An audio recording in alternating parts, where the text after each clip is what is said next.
Oh,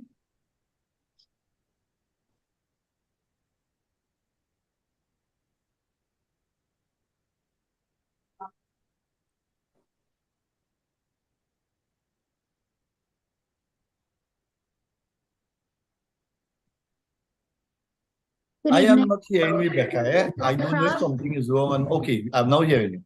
Okay. Good evening, everyone. Welcome to the Trade and Economic Development's National Conversation Series. This evening, we are going to be discussing the ongoing challenges with regards to our foreign exchange situation. Do remember to keep your mics muted if you are not speaking.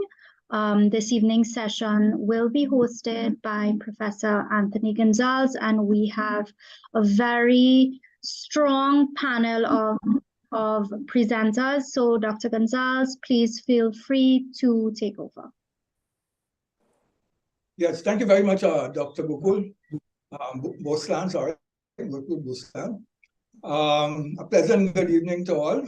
Let me say how pleased I am to chair this panel this evening. TEDU, as you know, is an ongoing exercise that has been running for quite a while, thanks largely to Professor Hussain and to Dr. Gookool-Bosland.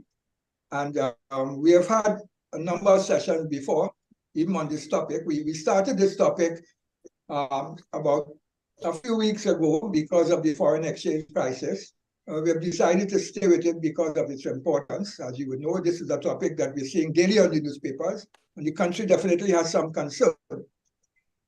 So in our way of proceeding, we felt that it was best to bring together academics and practitioners to flesh out some of the issues and see to what extent we can find ways to go forward.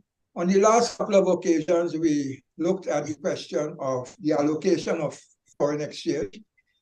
And there was a question of whether it should be market-based or whether it should be planned and managed by the government, and to what extent you have a mixture of both and so forth. That issue was looked at.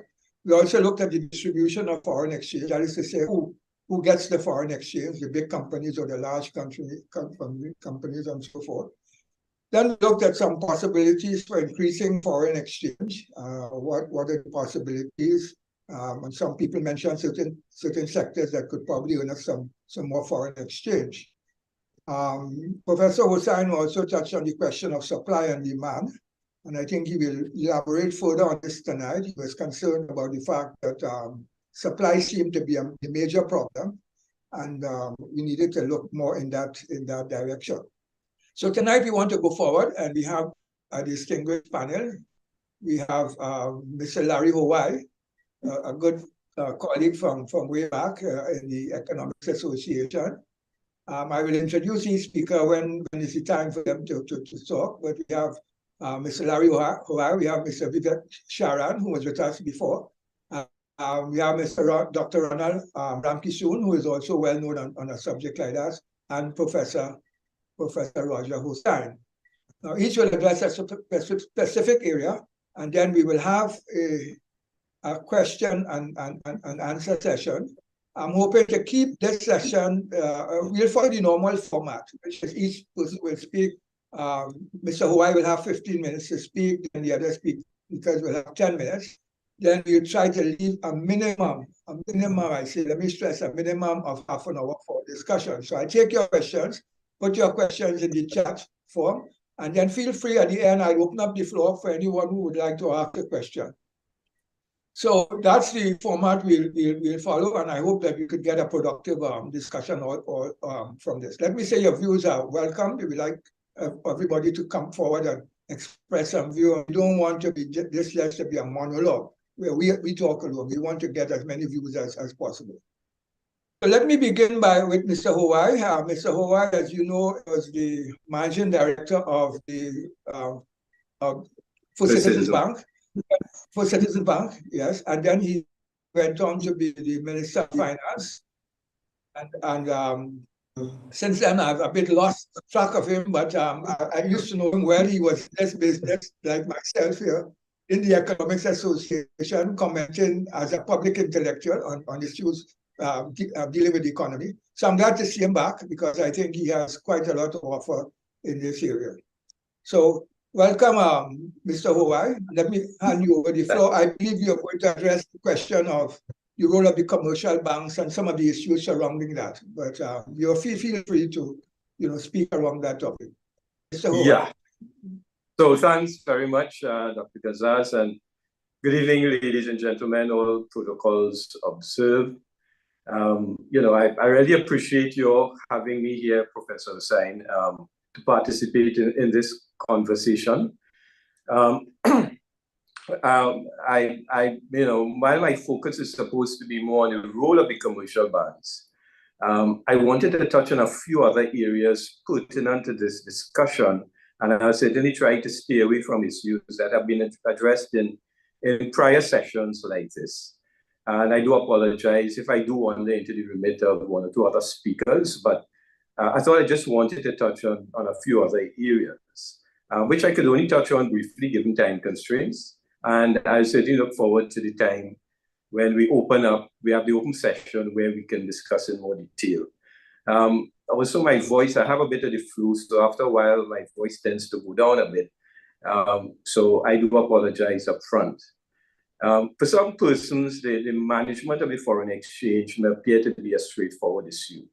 For example, when I speak to a number of businessmen, and I do remain active in the business community, I sit on quite a number of boards and board committees, both here and outside of Trinidad. And, they say to me, well, Larry, they should just float the currency properly. And to some extent, they're correct. If you make a commodity more expensive, less people will buy it. But for me, it's fraught with a number of complexities that need to be considered, not least of which is the impact on the social framework. So I'm going a little bit out of the remit, Dr. Gonzalez. As a small open economy, everything is dependent on foreign exchange because it affects every social society. So the solution must, of necessity, encompass broad considerations. Having raised the social issue, I just want to say that Jamaica has managed a movement from $8 Jamaican to $1 US to currently 150 Jamaican to the US dollar. In 2014, the exchange rate in India was 63 rupees to the US dollar, and today it's 83. And in discussion with some Indian bankers in Mumbai a few weeks ago, they told me that they expect the currency to depreciate within a 3 to 5 year band within the next year. So I use these examples because while I emphasize that we need to consider the impact of a currency adjustment on those less privileged, I also recognize that poorer countries have all lived through a similar experience. There are many ways that we could manage the rate. We can have a fixed rate, we can have a variable rate, a dirty float, a pegged variable float, a full float. We can have a currency board, we can dollarize. So I don't want to waste time here discussing all the pros and cons of all the options. We don't have the time. But I just wanted briefly, if I may be allowed to just touch on a couple of issues relating to fixed versus floating rate, which is pertinent to how the banks manage the system. Barbados has opted for a fixed rate and is held for many years. The former central bank governor, Delisle Worrell, has argued strongly for their fixed rate, and the IMF seems to have accepted it, as it did not insist on a devaluation, notwithstanding the fact that liquidity support was required in the overall debt restructuring in 2018. Barbados has been able to maintain that position partly by virtue of the consistent support from civil society and the way the island has coalesced around this matter. In the crisis that they experienced in the late 80s and early 1990s, the trade unions, business, civil society, and the government came together and agreed on how they would proceed until they were able to fix the foreign exchange problem that they had. So Barbados has been able to address the problem by a combination of fiscal discipline and social cohesion around the key macroeconomic variables such as wages and prices. So there's an experience close to us where fixed rate has worked. They did it again a few years ago, back in, I think, 2018, when they had the debt crisis and defaulted on some of their debt. Now, the question is, can we in Trinidad and Tobago do that? Some may argue yes, but my sense of it is no. And we could speak about that and some of the issues around it during the wider discussion. In Trinidad, we have opted for a managed float. It has worked to some extent, but as we are now in a position where our oil and gas industry is no longer what it once was, we have to reevaluate the situation. In 2015, my view was that the terms of trade had deteriorated to such an extent that some realignment was necessary. And perhaps this could have occurred in 2016, but let me emphasize it was never discussed because the election results turned out in such a manner that the then government did not have to consider the issue. I was of the opinion that such an adjustment could have been made, given that an adjustment was made to public service salaries in 2016, which would have cushioned the adjustment on a large section of our working population. And the numbers at the time suggested that perhaps it made sense. In fact, at that time, with a few exceptions, most oil-producing countries had adjusted their exchange rate in response to the fall in oil prices. For example, after 2014, Canada, which had a rate of 106, saw their rate going down to currently where it is at 136, which is a 38% depreciation in value. Norway moved from an average of 628 to 1074 currently, which is a 71% depreciation. There are some complexities to that that perhaps need to be taken into account, but just on the face of it, that's what happened. Indonesia saw a drop of 32%. Currently, they are 15,000 rupiah to the US dollar. Australia moved to 152 from 111. And Malaysia moved from 327 to 468. In the case of Australia, it was a 37% decline, and in the case of Malaysia, 32% decline.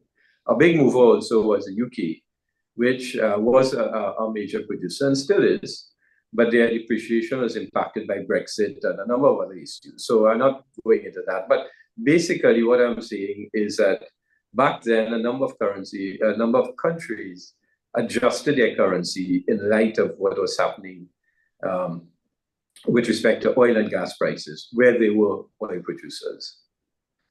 Having said that, we need to ask, is an adjustment necessary now? I'm talking about 2015, but what was the situation now?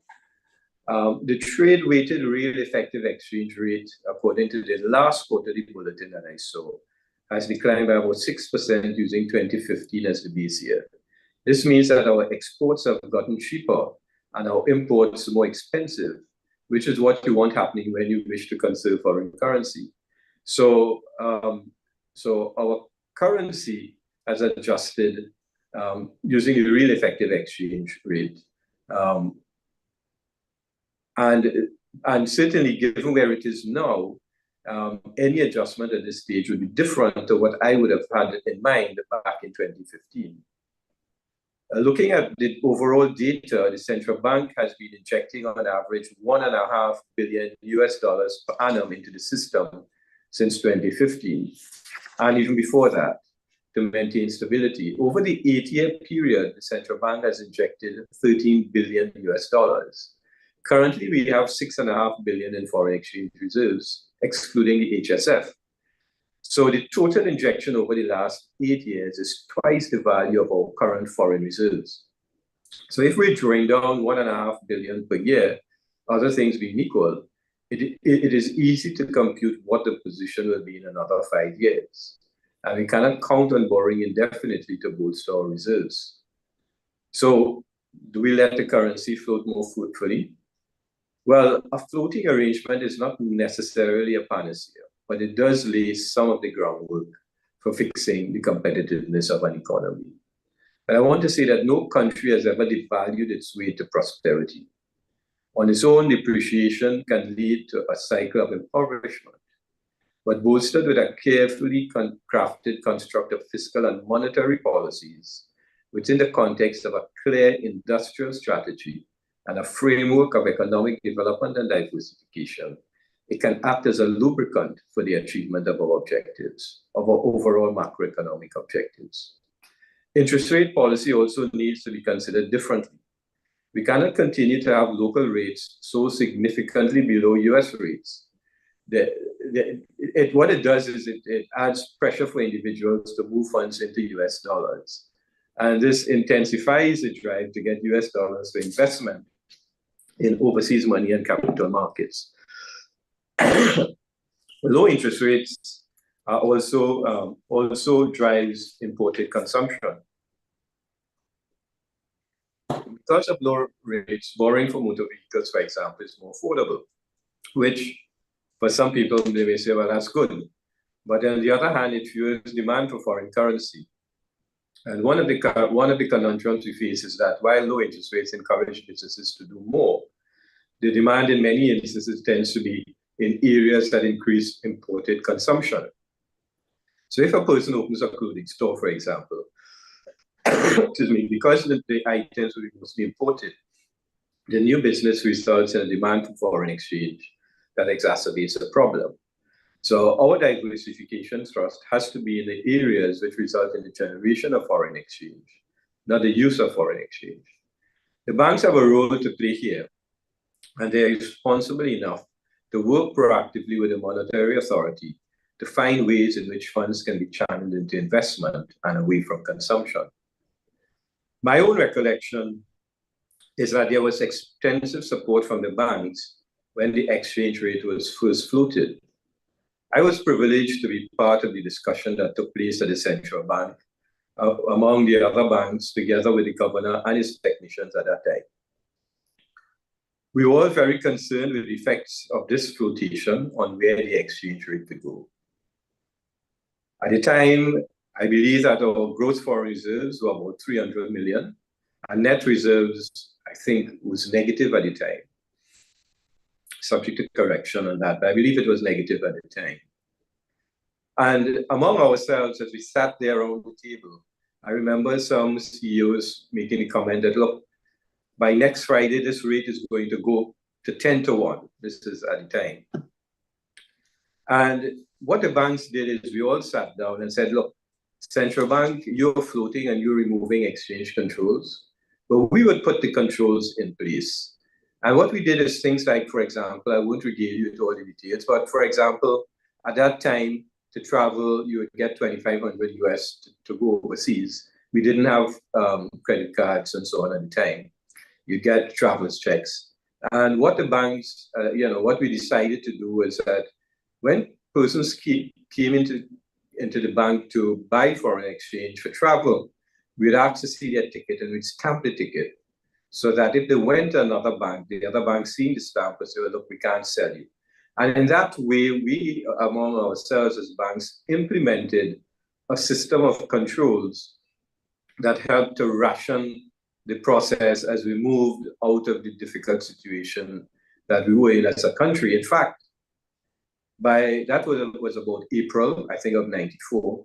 And by about August, the situation had occurred where the banks had a buildup of foreign exchange that caused the price to move in the other direction. So when we started off, I think we started at 580, and the prices started to move in the other direction.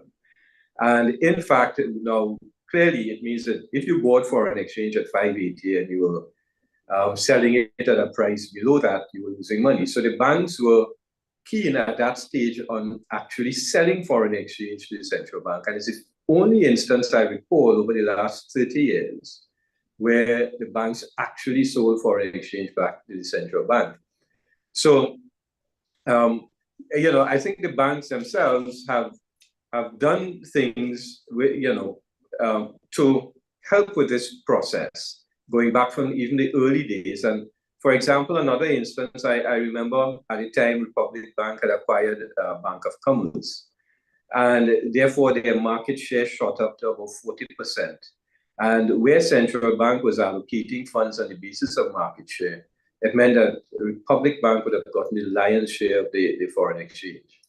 And Dunbar McIntyre and his team at the time agreed that they would settle for 25% of the share rather than the amount they were entitled to, and the rest could be divided up among the rest of the banking system, so that across the country there would be an even amount of funds available relatively speaking, because we've always been short, so that persons who were trying to get money from other banks or customers of other banks and so on, we'd have a more even, if not equal, but certainly more even distribution, and therefore avoid some of the problems that could have arisen if you had too uneven a distribution.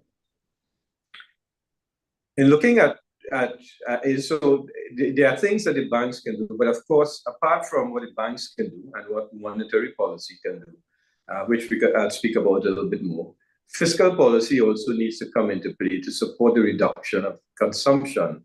Luxury imports need to be discouraged by an appropriate taxation regime until such time as we get to a point where our demand is more in equilibrium with supply. These are, I know, not going to be popular measures, but I think they're needed until the effects of our economic diversification drive begins to show results. The diversification thrust has to include the local private sector, the international private sector, and the government. I recall discussions that I had several years ago with the chairman of Mitsubishi. He thought, and he gave a number of examples, that there was significant opportunity for us to build an internationally competitive manufacturing sector here in Trinidad and Tobago.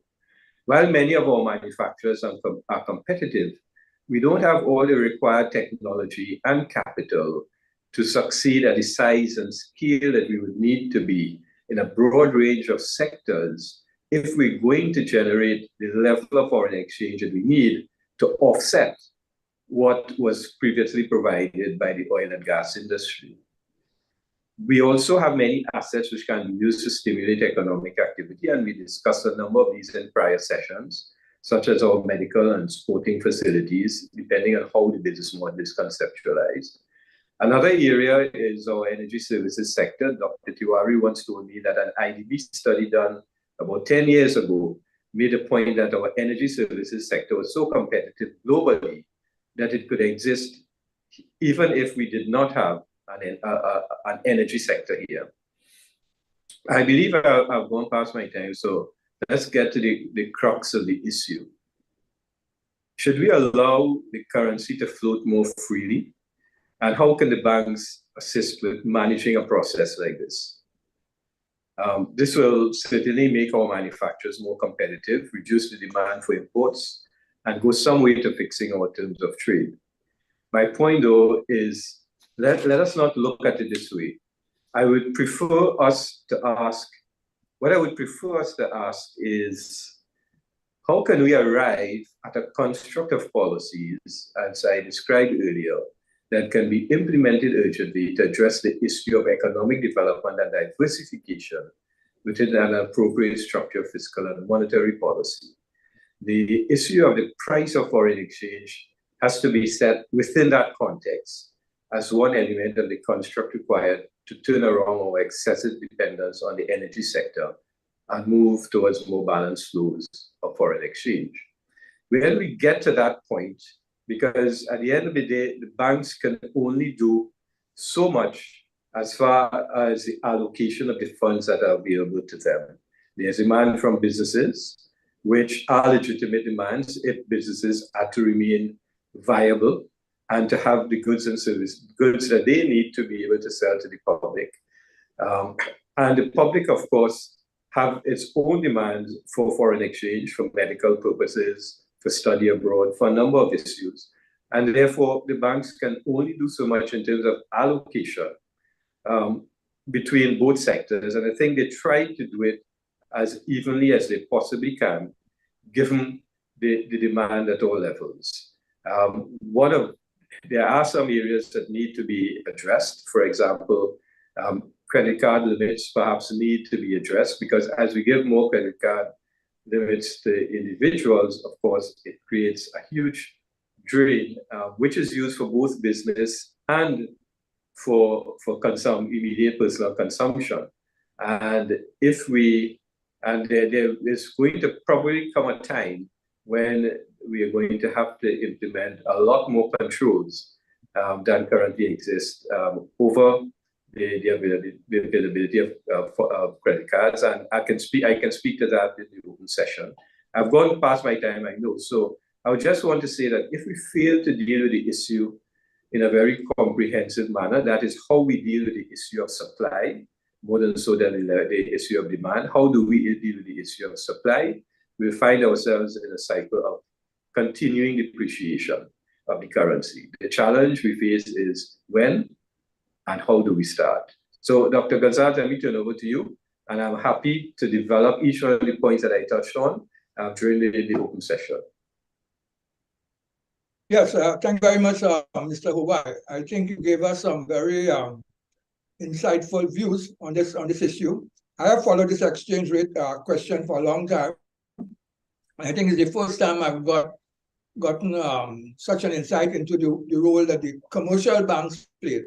I think that is generally not discussed at any length. So you raised a number of very interesting issues here, and I do hope that we can come back to that in the question and answer period. A number of things you've raised here, I've taken note of them, and we shall come back to them. Let's move on to Professor Hossain, our next speaker. Professor Hossain, of course, needs no introduction. He's a professor at UWI in economics, and he's a founder of TEDO. He's active in a number of areas. There's so many that I've lost track. He's a consultant, advisor to the government. He's in charge of Shaw Foundation, involved in a lot of interesting voluntary work and so forth. So let me just introduce him by saying that this is a subject that he is well versed on, and he has written quite a lot about it. And he wants to share some of his thoughts with us. And certainly we welcome his intent to try to share some of those ideas with us. Certainly we'll have an opportunity to question him in the question and answer period. Over to you, Professor Hossain. Okay, good night, everyone, and thanks for the opportunity to speak.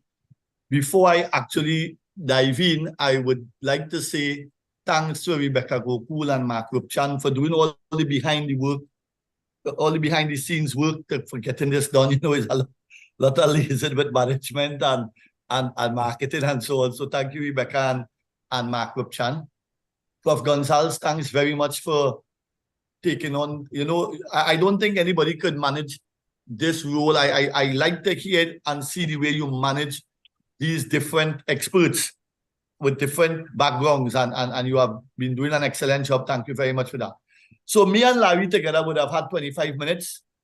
I am going to defer some of my minutes to Larry implicitly, so I am going to get straight into it. I like to start off with this diagram here that I have used in the last two sessions of this. This is more... Prof, excuse me, could you put your diagram on presenter view, please? Sorry, yeah. This is more to show the first PPF, the first production possibility frontier, the one that is closest to the origin, is where we were in 1996. The second PPF, labeled PPF2, is where we were somewhere between 2006, drifting up to 2014, moving from B to C in a slow, unstructured type of manner. We moved from C to D at about 2014 or thereabouts, and then we moved from D to E because of the Venezuelan inflow and the natural gas situation. I can answer questions on this if asked later on, but this is the geometry of where we find ourselves now, producing proportionately more non-tradable goods than tradable goods. Now, I heard Larry mention the real effective exchange rate. Larry, I looked at this last night. I pulled this data, but the only difference between what you said and what I'm saying here is I factored in 2023 price differential, inflation rate differential between the USA and Trinidad and Tobago, and built it into the 2023 value. And because of the high inflation rates in 2022 and 2023, we have a little creeping problem there with the real effective exchange rate appreciating again. Very quickly, this is the situation in terms of our exports of goods and services and imports of goods and services. But coming back for this graph here, because there are quite a number of graduate students on, if it is you want to get more foreign exchange, you want to move from E to F basically. What can you do to get more foreign exchange? You could get more service exports.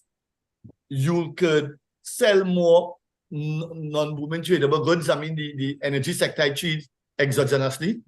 And you could beg, or not beg, you could go after remittances. So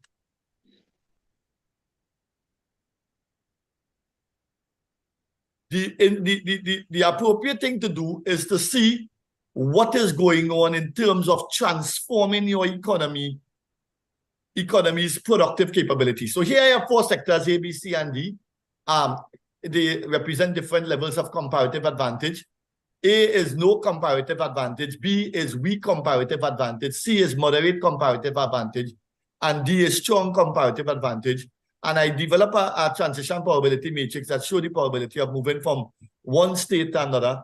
And Prof. Gonzalez, as you would see from A to A, the probability between 2014 and 2019 is 96% or 0.96, which means that the policies we are using are not strong, are keeping us basically in a state of comparative advantage in a large majority of sectors.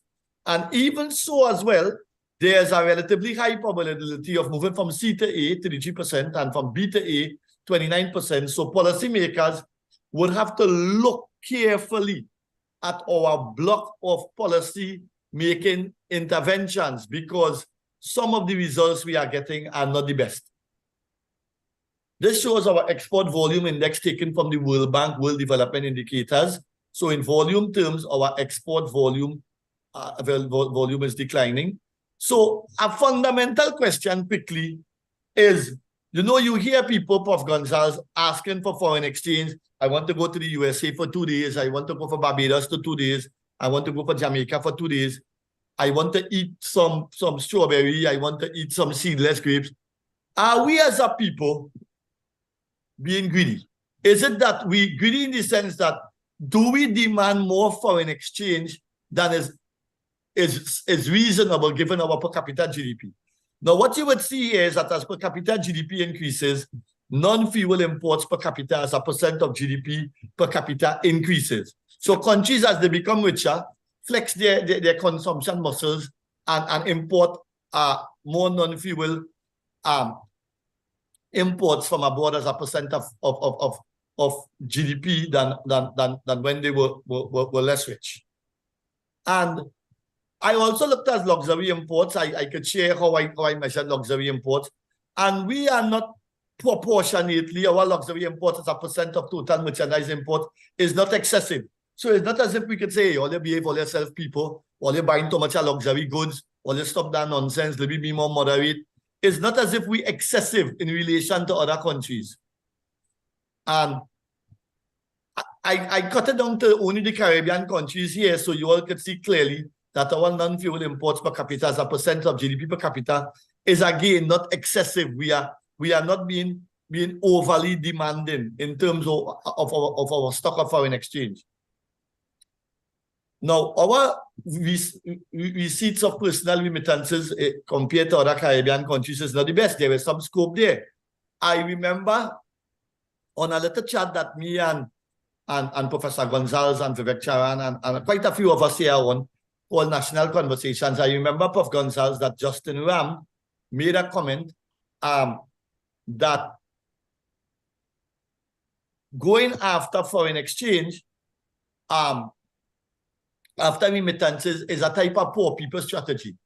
And I don't see it as that. I think if you have a diaspora abroad that benefited from your roads and your traffic light and your primary schools and your secondary schools, they have a role to play as well.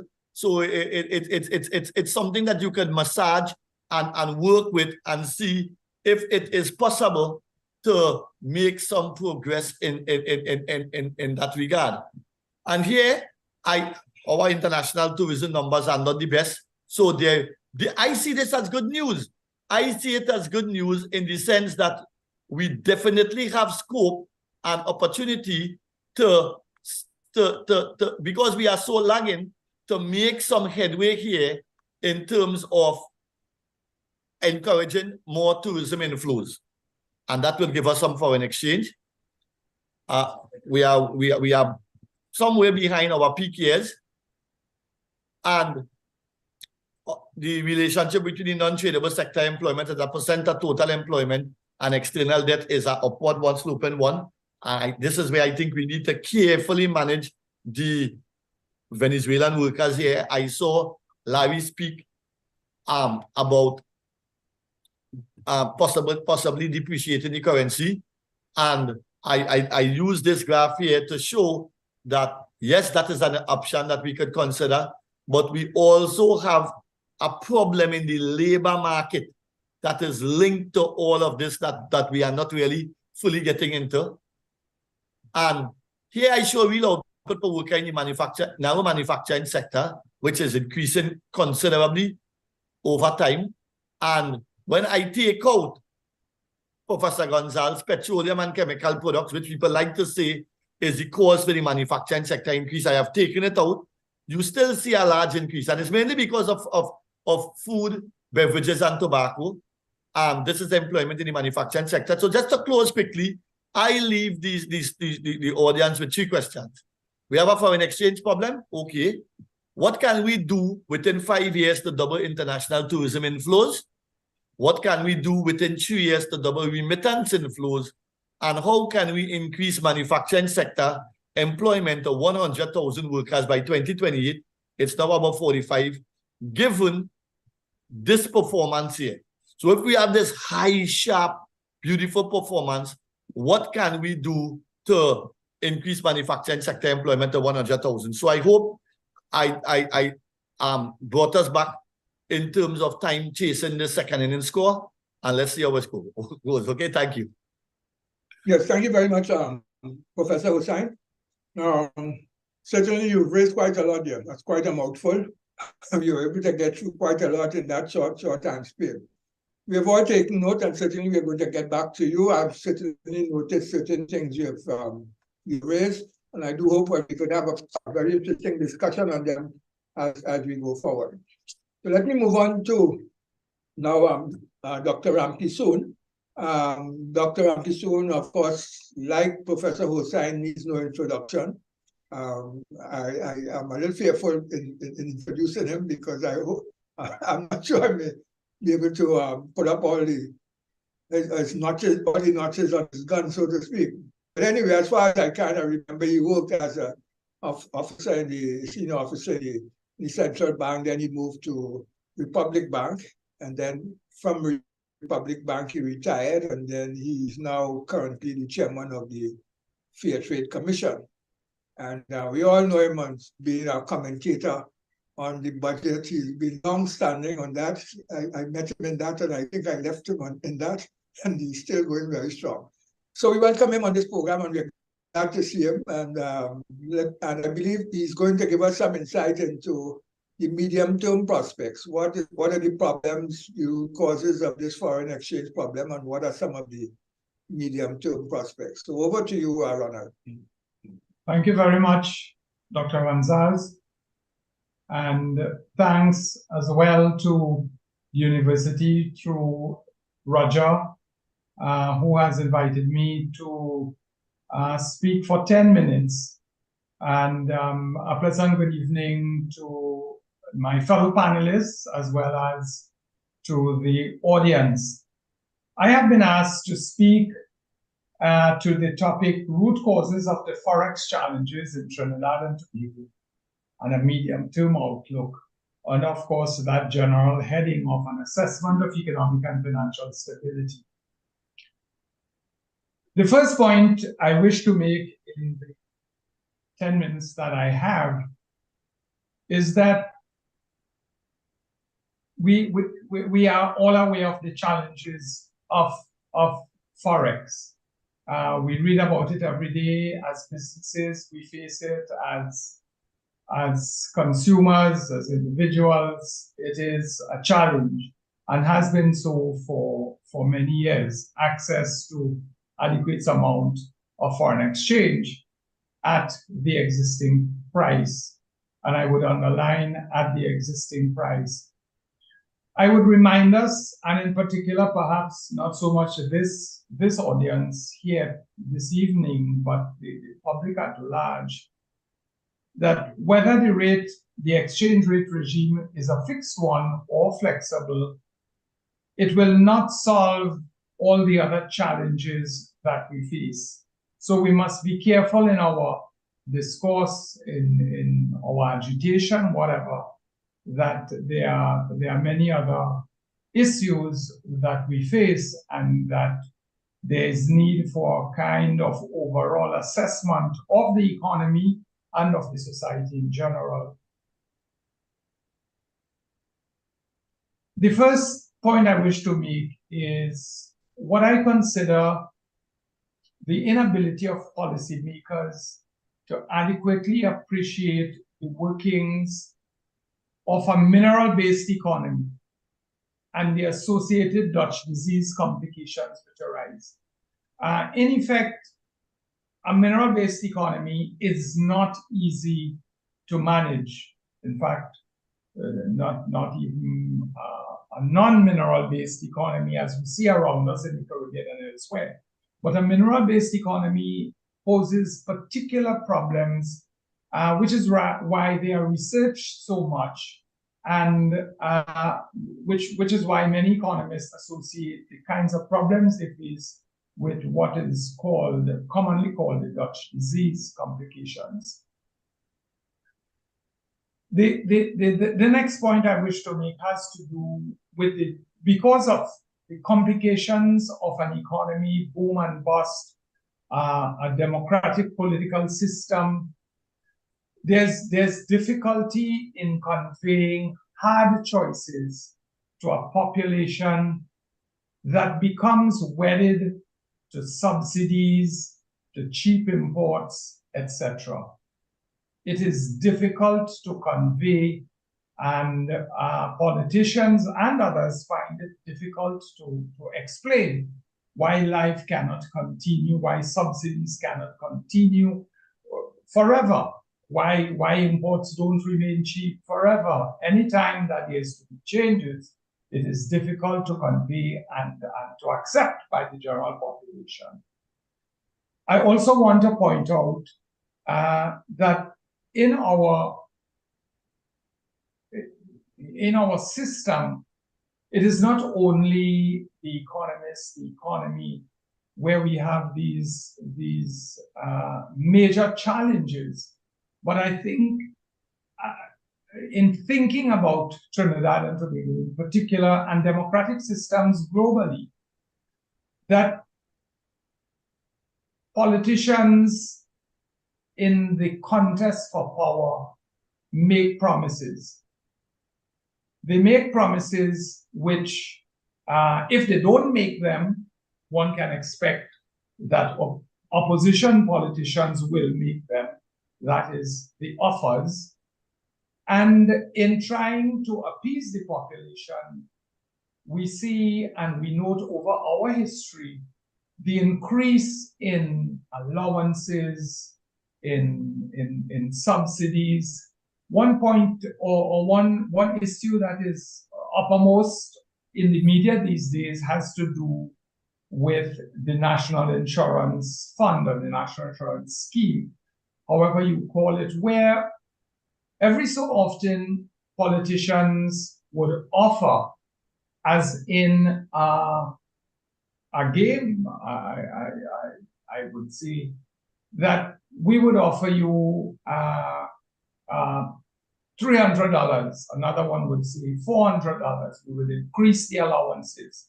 And we have had these increases in outlays related to this pool of funds that we have not looked at. How are we going to fund these expenditures that we are committing to? So what has happened to Trinidad and Tobago and what has happened to the fund, not only there is the demographic changes, but really it is difficult to say to the population, well, you know, we should not have given you those increases, we have to cut back on them. And I think that there is a major challenge there where politicians find it very difficult to increase to reduce expenditure, to reduce subsidies, etc., but it is rather easy to increase them. And that is a major, if you like, bad habit. I'm not so sure how we deal with it. I'm not a politician, but I know it is a real issue. We see it in these days also in respect of what is happening with electricity, what is happening with water. The other point I wish to make, without going beyond my 10 minutes, but talking about the flow of foreign exchange, is the inability to implement other necessary growth policies. Whichever exchange rate is chosen, and Larry has dealt with the both float and fixed exchange rates regime, which are the two extremes really. I consider the managed float somewhere in between. That whatever exchange rate policy our government decides to pursue, it must be aware that there is need for other growth policies, that you have to have other sectors growing if you want to hold the rate stable. And most people like stable rates, businesses and consumers. So if you want to have the rate stable, either because it is fixed or either because you are managing it in a proper way, the fact remains that you need to have, in a mineral-based economy, other sectors doing well. And this is where I don't think enough attention is paid to Roger's, campaign for the growth in the tradable sector of this economy. So if we are not going to have other growth poles, and if we are not going to put the kind of emphasis we put in energy and energy sector activities as we do, and if we don't put that kind of effort into the non-energy sector, then we will have serious challenges as we are facing now. As a final point, I think my 10 minutes is about up, to say that I understand very well the need for any administration to want to promote growth in the economy. Leads to a number of positive changes. Employment, it leads to better external debt ratios, it leads to very positive things we can talk about with our growing economy, increased incomes for individuals and so on. However, if that growth is based on a fiscal expansion, then you are going to have severe problems in a small open economy. And I want to emphasize that. In a large economy, if you seek to increase growth through domestic spending, through fiscal deficits, and so on, you are going to find that there are workers, there are raw materials, you are large, you can produce much of what you consume. Of course, the reverse is the case in a small open economy like Trinidad and Tobago. So that if you seek to promote growth, which, as I say, is desirable through fiscal policy, then you are going to find that you put increasing demands on your pool of foreign reserves, and there is pressure on the exchange rate, on the real exchange rate, and indeed on what then develops as a parallel market as a consequence. So there is need for that balance and that recognition that you have to be aware of the entire macroeconomy managed in such a way, both fiscal and monetary policy and other policies at your disposal, if you are going to remain on an even keel and have growth with development. I would stop there for now. Thank you very much, Mr. Chairman. Yes, thank you very much, Dr. Kishon. Yes, again, you've raised a number of very interesting questions there. They go along the line of what Mr. Hawaii was saying, to have a very holistic, comprehensive policy that not only involves the change of the exchange rate, but what are the other monetary and fiscal policies that should accompany this, and that would certainly work. So hold your thoughts on these things. I've taken note, and certainly we are going to come back to them in a very short while. Let me move on to our final speaker, Mr. Sharon. So Sharon, as you know, is the chairman of the Confederation of Regional Chambers of Commerce. He's the managing director of Sharon Bookstore. And we see him almost daily commenting in the newspapers about various issues in the country. So he's a public intellectual as well. And we've seen the need to have him on board because of the fact that he brings a business perspective to this issue. Certainly, he's well versed in terms of the experience of the small and medium enterprise sector, and he would wish to address that from the point of view of the problems they have in dealing with foreign exchange. So over to you, Mr. Sharon. Good evening, everyone. Thank you very much, Dr. Hussein. Thank you, Dr. Gonzalez, for having me on and inviting me to participate.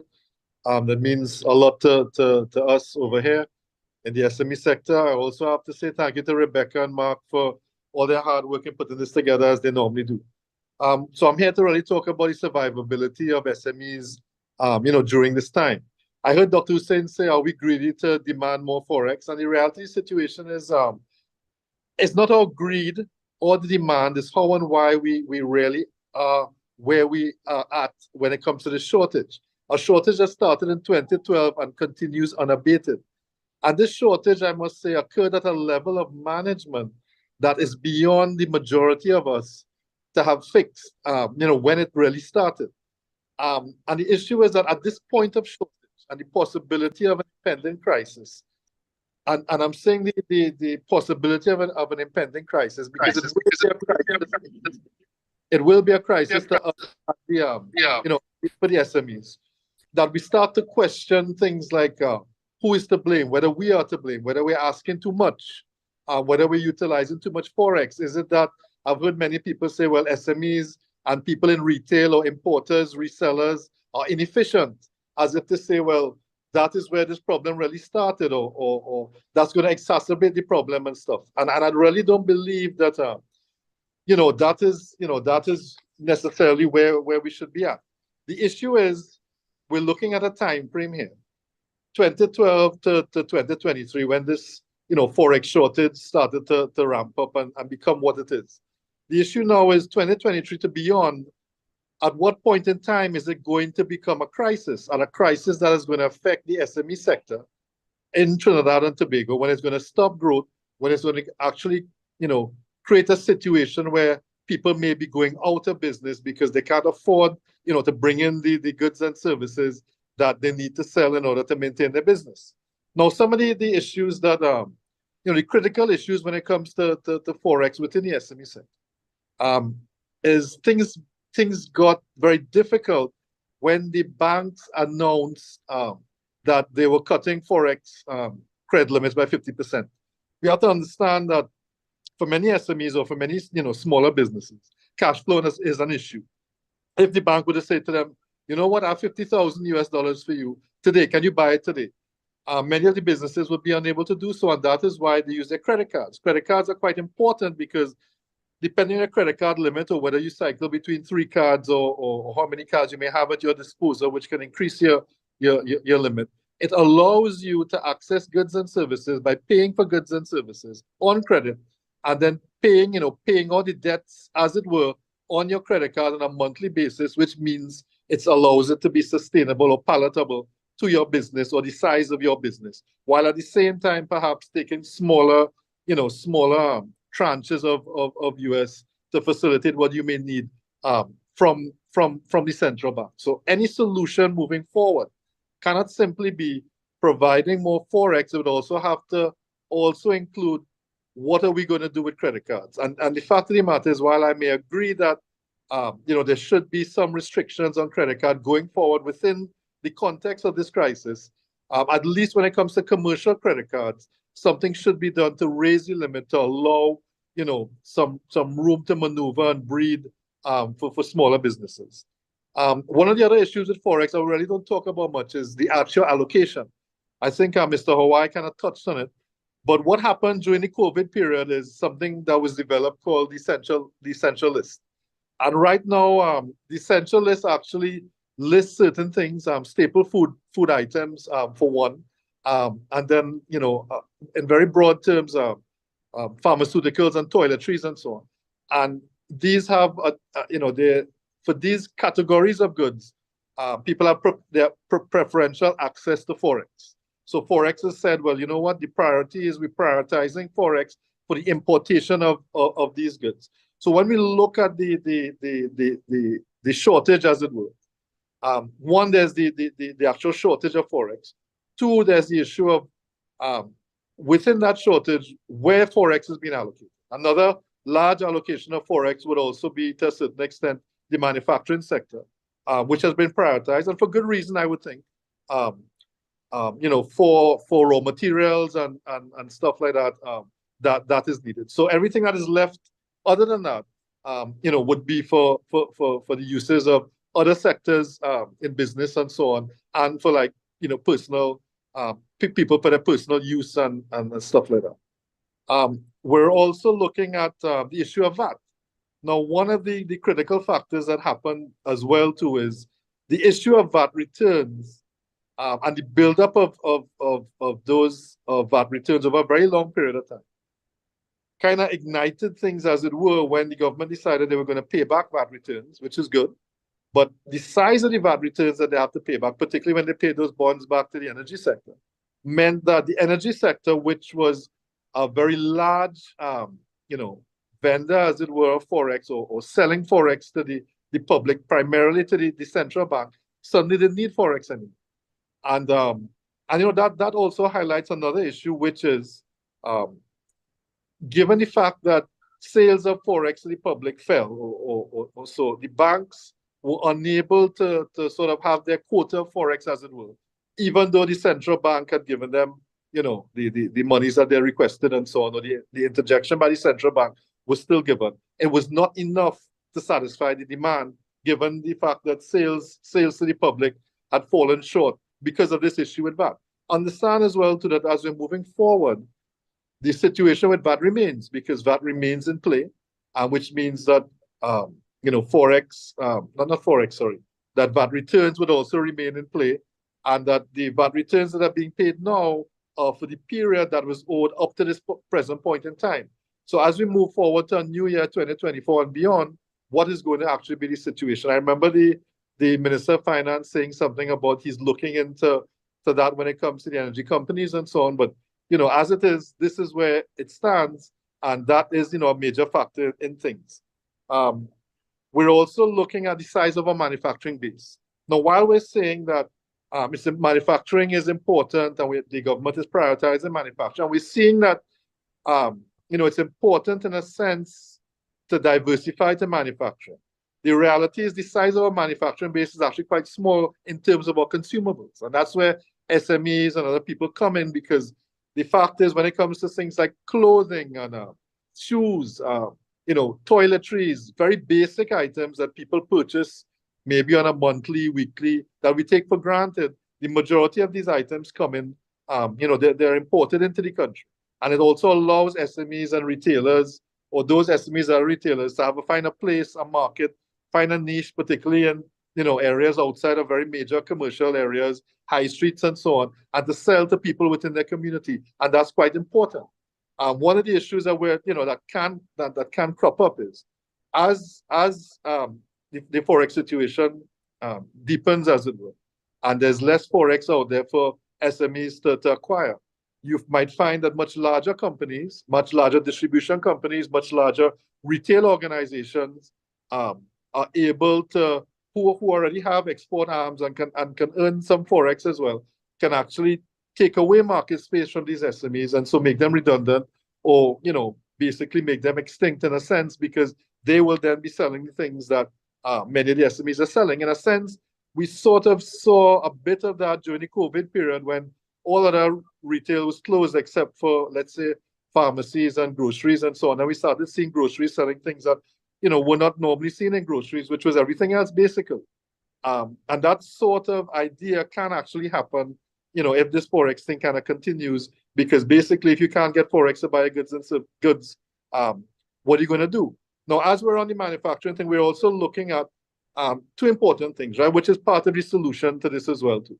How do we transition SMEs, or how do we transition retailers to manufacturing and to exporting, which is not necessarily the same thing, but let's say manufacturing, exporting, or at least re-exporters. And when we look at the manufacturing element, we're beginning to see what could potentially be conflicting policy goals. So we're trying to get smaller businesses to transition to manufacturing, which could possibly widen our manufacturing base, or at least, allow them to access, more Forex, because, there is that preferential allocation to bring in raw materials, possibly get into the export market. But when we look at what's happening now, which is the increase in minimum wage, the increase in the potential increase or proposed increase in electricity rates, when we look at the rise, inflation, as it were, rise in real estate rentals, cost of building and that sort of thing, how easy is that going to be, and how competitive is that going to make us? I see, Ronald had mentioned, cheap imports and so on. And the fact is, cheap imports have a place. Why do they have a place? Because when you look at where our poverty line is, when you look at the largest level of disposable income in our country, prices need to settle within the retail sector, within the largest available population of a certain range of disposable income, which is not high income, and it may not even be medium income. So when we ask ourselves, at what price point do the majority of people in Trinidad and Tobago access goods? It would have to be, I would say, at a relatively affordable, less costly, cheaper price point. And if we can't produce those prices locally, then and we can't import them in, then what is going to be the situation? We're going to have a situation where people will simply have to do it out, or people will do what they're doing now, which is crying stress and saying, my salary can't afford the way I'm living. And it's not necessarily about the standard of living, because I don't believe everybody's living a very high standard of living. It's really about footing the bills. And that we're seeing some of that with how people feel about food prices and stuff like that now. One of the other issues is that of multinationals, and why it's very important for us to have multinationals. It's two-sided, because on one end, we have energy multinationals which come to Trinidad and Tobago, but they actually earn Forex as it, and so they are able then to sell Forex, to the public, and we see how important that is to the commercial banks and so on, given where we are right now. And then there are other multinationals that operate in Trinidad and Tobago. Obviously, they're based, so their home is elsewhere. They have their bank accounts based in foreign countries and so on, and their resident countries. And when they operate here, they have to repatriate their profits back to their home countries. And that obviously would take a sizable bite. So, it's a double-edged sword. We want these companies to come in. We want them to bring their technology. We want them to set up shop here. We want them to employ people. We want them to bring in their goods and services. But on the other end of that, when they do very, very well and they make very large profits, or even supernormal profits, as it were, we then have to utilize our Forex, or they then have to, sell their TT dollars to buy Forex in order to repatriate it back to their parent company. And that, I think is also going to be a situation. Or how is that going to be dealt with? If it is that we prioritize multinationals, or the few multinationals we have down here, particularly in retail and distribution, over let's say SMEs or many of the other smaller businesses within the private sector, then somebody at the end of the day is going to lose out, and who actually is going to lose out. When it comes to solutions, and I'm quickly closing off on this now. We talk about earning Forex, and many of these things have been said before. Within the Confederation of Chambers, we have the Yachting Association. I've had conversations with them, and there's a lot of Forex that can come in from the yachting, and people coming to Trinidad and Tobago on boats. There's actually been a spike in people purchasing yachts and retiring and going out to sea, after the COVID years and so on.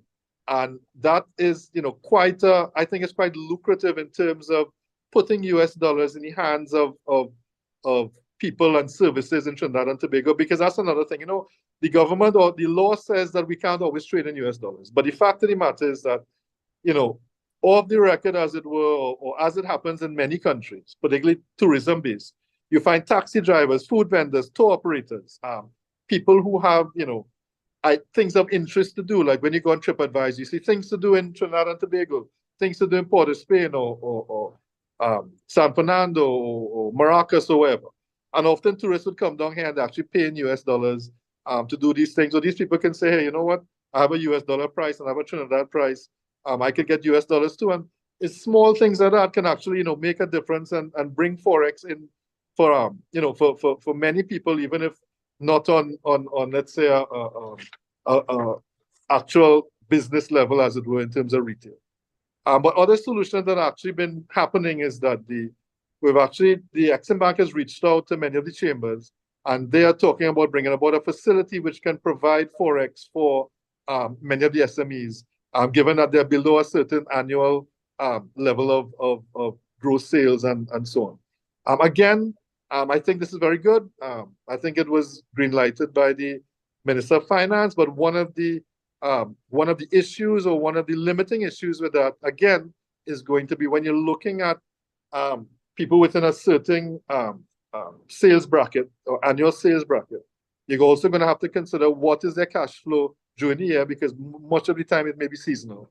And can they actually buy the Forex that the facility will have?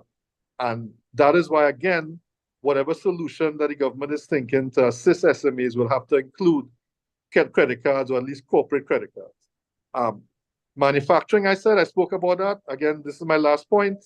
Why manufacturing? Because they have preferential access to Forex. So will manufacturing assist Forex? Only if there's export. You can manufacture and you can get Forex and you can access Forex to bring in raw materials and so on. But unless you actually export, you're not going to earn Forex. And so exporting is really the key. And when we look at exporting being the key, then there's also another subset, which is the re-exporters, which is people who have some sort of comparative advantage in bringing certain items in and selling it here in Trinidad and Tobago. And they quite possibly can find a way to also sell to many of the smaller islands regionally within CARICOM. And that can also become a way that they can actually earn Forex. The limiting factor, again, would be that they would then have to, access Forex to bring in those goods and services that they have been selling for a while, or they have a comparative advantage or knowledge about, in order to be able to re-export it. So those are two routes, exporting, which is manufacturing and export, or re-exporting. And basically on that note, I'll hand it over to Professor Gonzalez. I can actually 10 minutes, gentlemen, but we'll keep it there. Thank you. Yes, thank you very much, Mr. Vivek. I felt that we should allow you to go on because you were making some very useful suggestions from a business perspective. I think we need to hear these ideas and try to understand basically what the sectors in the country are facing and how we can best deal with them. Well, we have quite a mouthful on the table. I said earlier on that I would like to bring in the audience. We're running a bit behind the time, and I would certainly like to see some active audience participation. I wish to start first by asking any member of the audience to raise a question. I'm not sure I would see their hand because in front of me, I don't think I cover all the persons who are attending. So just feel free to turn on the mic and raise a question. Maybe Rebecca, you can help me if there's someone who raised their hand and would like to ask a question. But feel free to ask any question. Hi, sure, Anyone Professor. I noted on the chat that there is a Mr. Kwesi Alexander, and he has his question directly to Mr. Hawaii. Mr. Alexander, you can unmute your mic and go ahead and ask the question directly.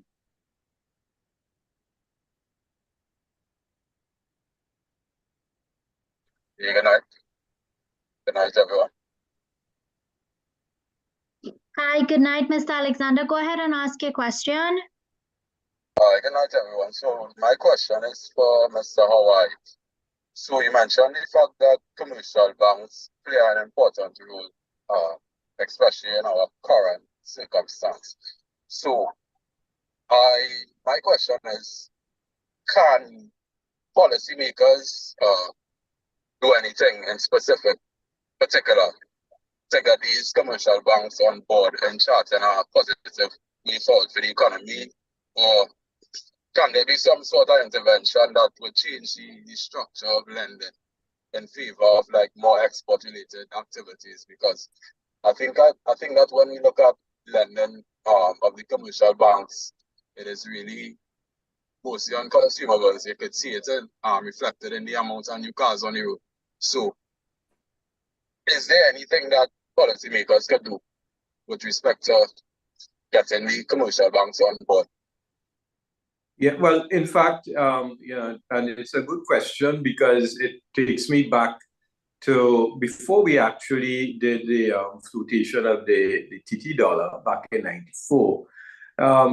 In fact, we did have a regime in place where lending for consumer goods was just a percentage of total lending. In fact, the central bank had guidelines that dealt with that.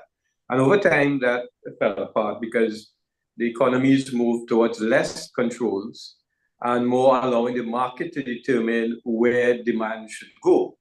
But certainly, these are things that we need to consider doing now, because we are facing more and more situation where our foreign exchange reserve and the availability of foreign exchange will become more constrained. It's been particularly constrained this year because of the point that Vivek raised, which is that there's been the oil companies came into TT dollars when they got their VAT refunds, and therefore they didn't need to exchange US dollars to get TT dollars to make their local payments.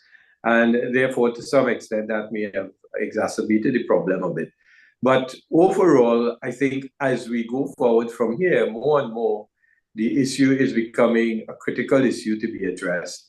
And therefore, as I said when we were speaking earlier, we need to determine what is a constructive fiscal and monetary policy that we need to put in place to help manage this process as we get a more diversified economy. Because we also need to buttress what we're doing with clear industrial strategy, clear strategy around the economy and what we're going to do and how we're going to grow the economy to generate new foreign exchange. Because it's a huge sum of foreign exchange that needs to be developed. I mean, the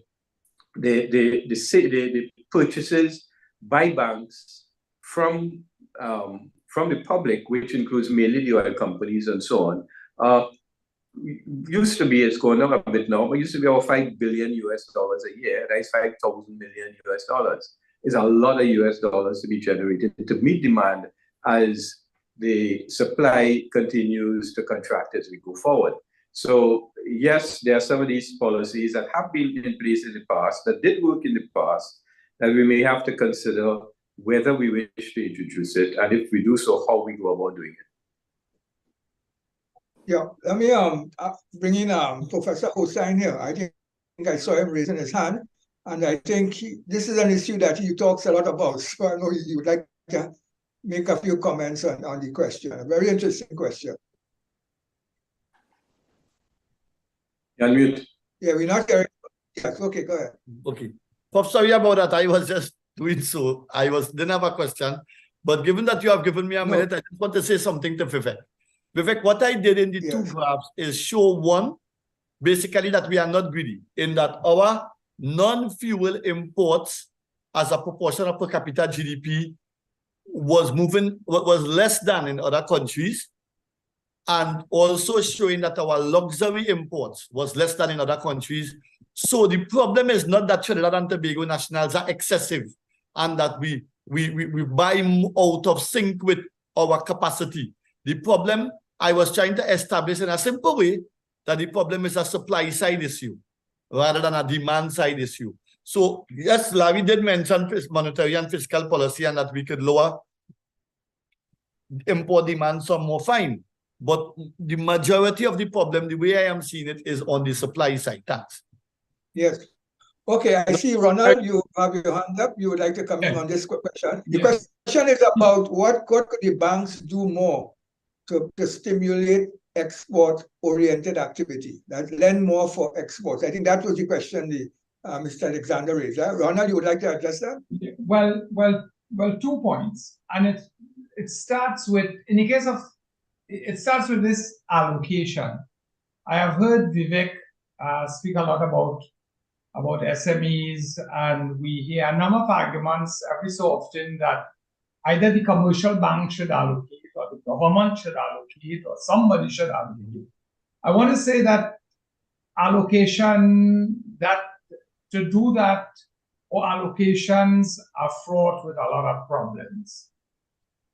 We have had some experience in the past at Trinidad and Tobago in the past with allocations, and there are always the arguments as to who should get, how much they should get, why did that one get so much, why doesn't this one get so much, this one poorer, that one have more money, who has, there's a whole lot of complications and infighting that goes on over that allocation, whether it is for small business, big business, should it be for agriculture, small business, should it be for energy, small business, should it be for manufacturing, small business, should it be for the guy on the street, should it be the guy who has one shop? There are a whole lot of problems. It is like also associated with the issue of a fixed exchange rate, a totally fixed exchange rate, where you have to decide who should I give? It is limited, and how should I distribute this? If I don't give for the large guys who import food, who is going to import food? And it just goes on and on. So therefore, I'm saying one has to be extremely careful about this. If allocation is going to be the major way in which we're going to distribute anything. In respect of that issue of the banks, and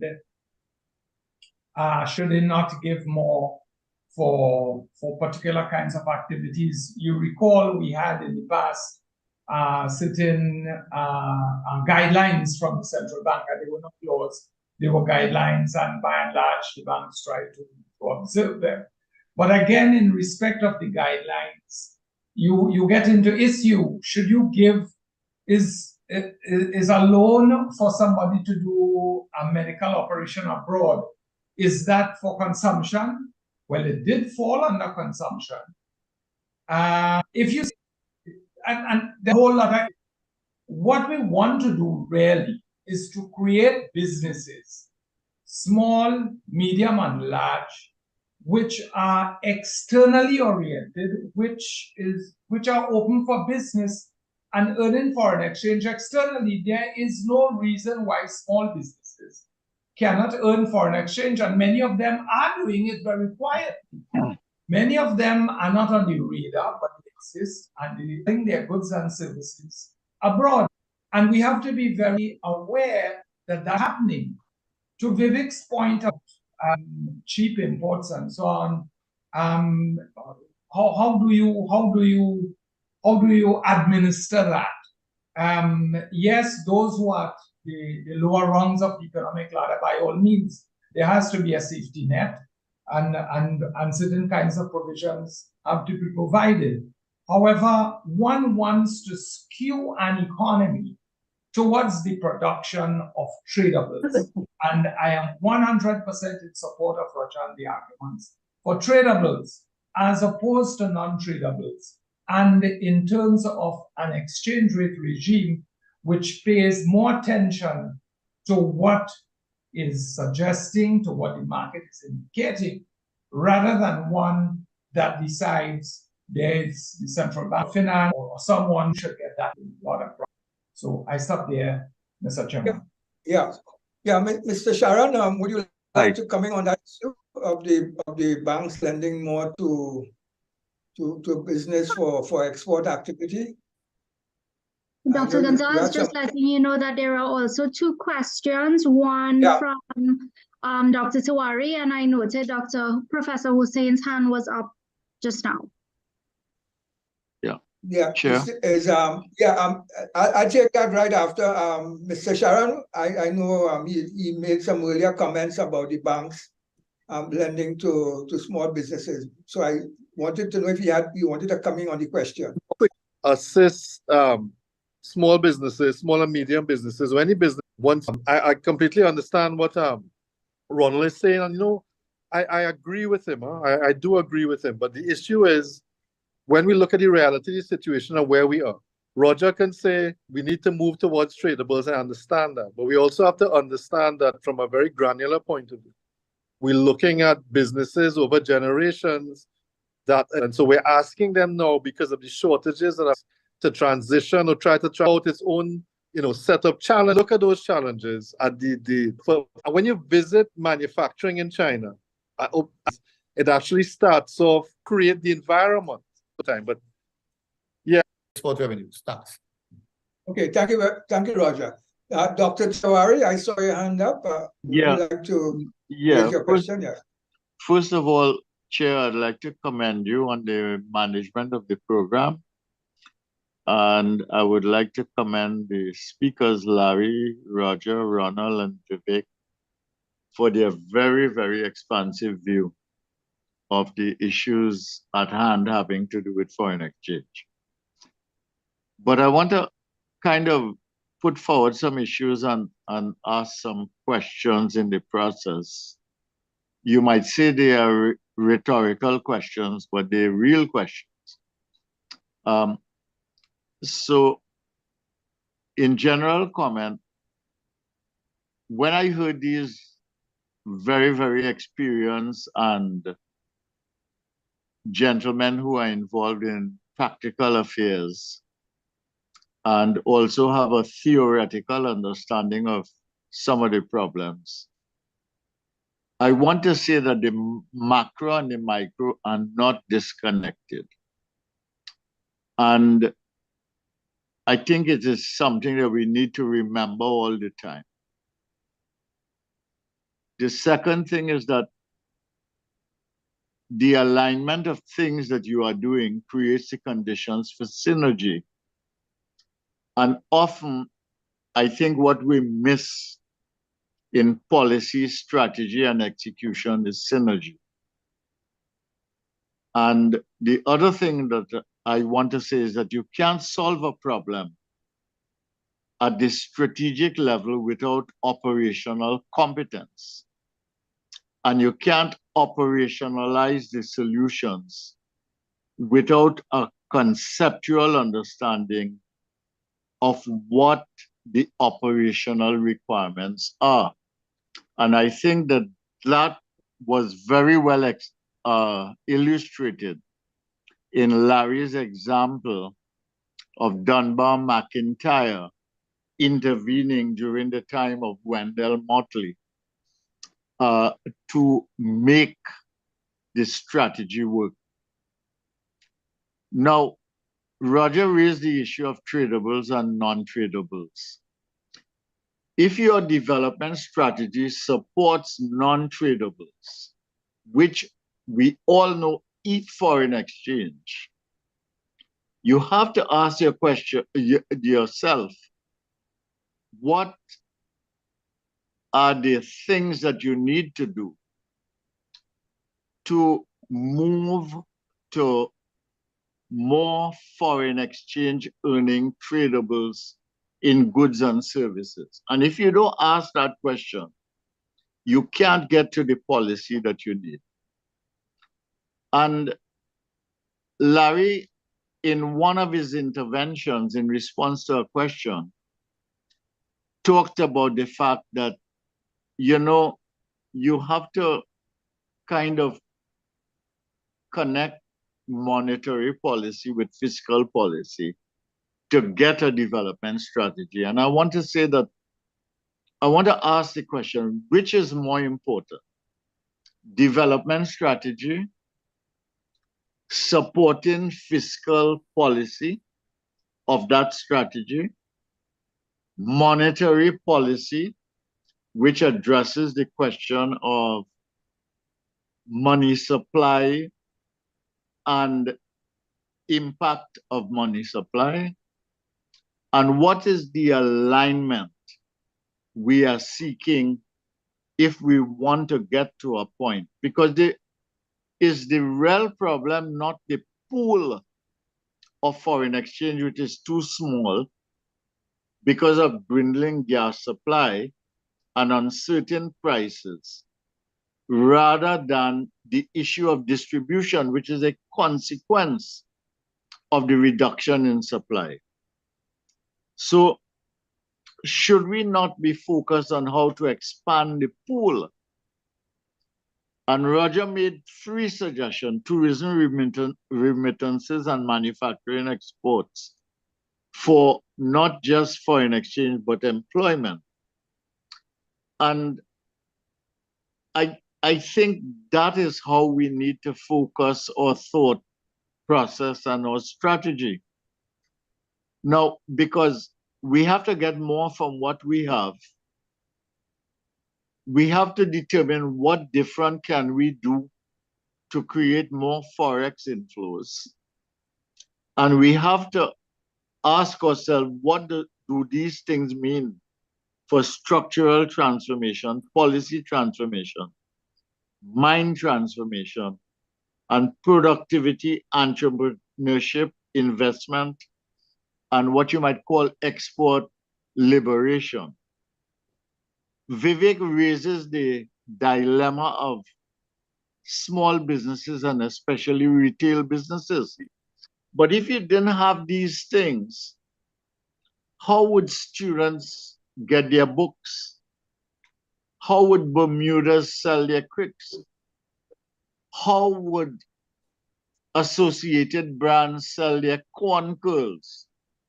So I think what is missing in the discussion is this thing of how you take a small economy that is import dependent and create the conditions in which it can become a self-sustainable and self-sustaining foreign exchange economy.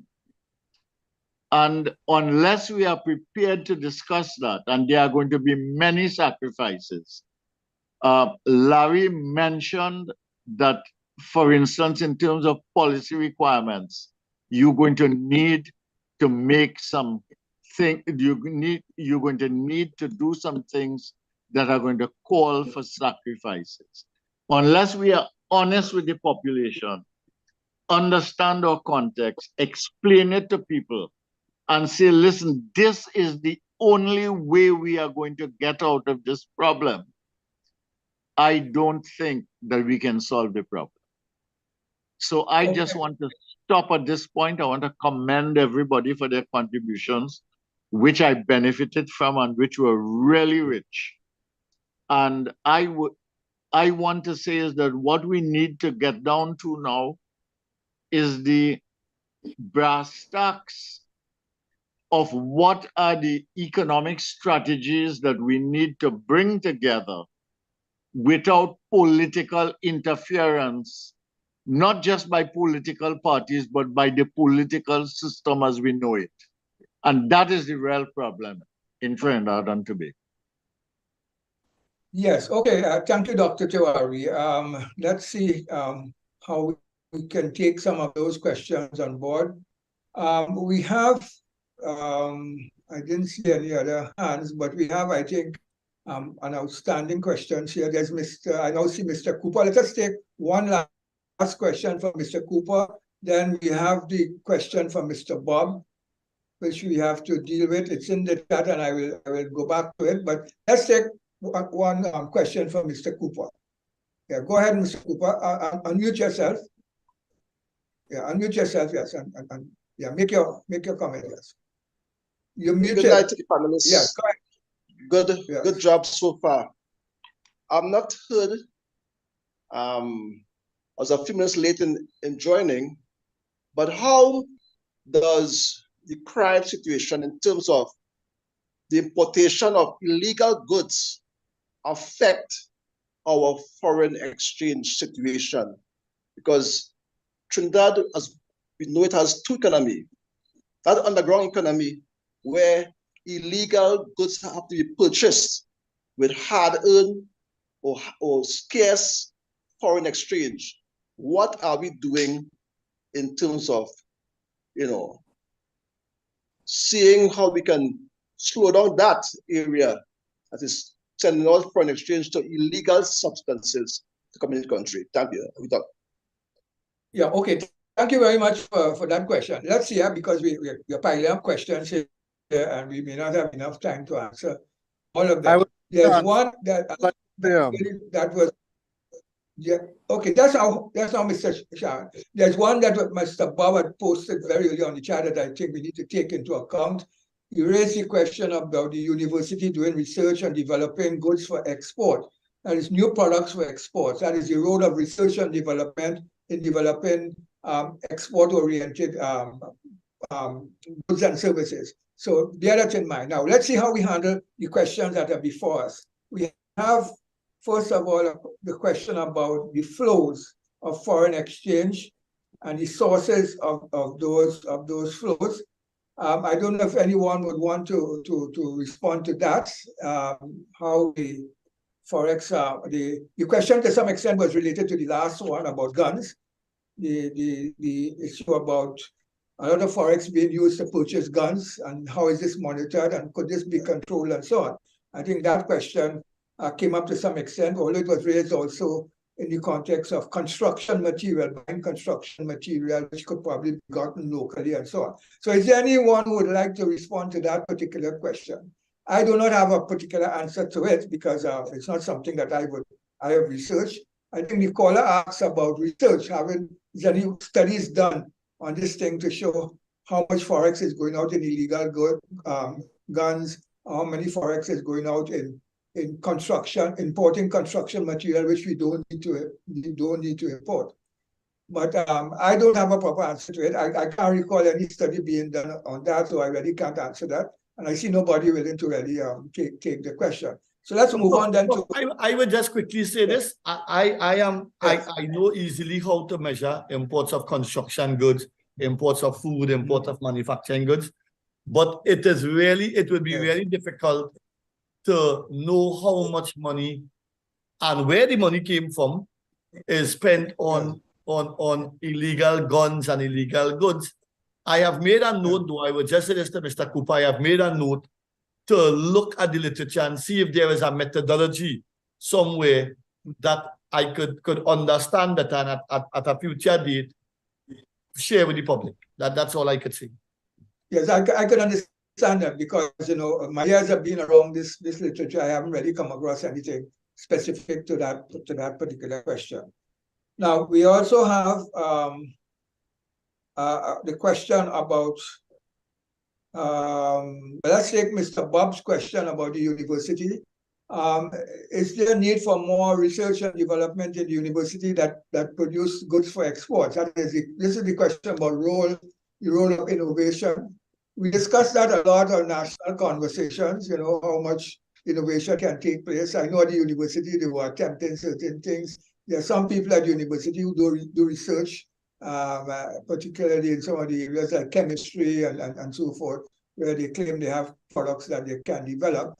I know we tried some things, for example, with the steel band, and we're hoping to develop a special pan and produce and have a pan factory that would export some of these things. But I really don't know where we are on these things. I know the university complains that it doesn't get enough money for research. And that is quite true because the government and these days can barely keep up with recurrent expenditure. University allocation has declined from about 800 million a year to 500 million, and they've had to close down certain departments and send out certain staff. So it's tough times. I don't know where research and development money would come in. But I don't know, Roger, if you may have a response to this, or Dr. Tawari, you may have probably some idea of being involved in the university. I don't know if you have any idea.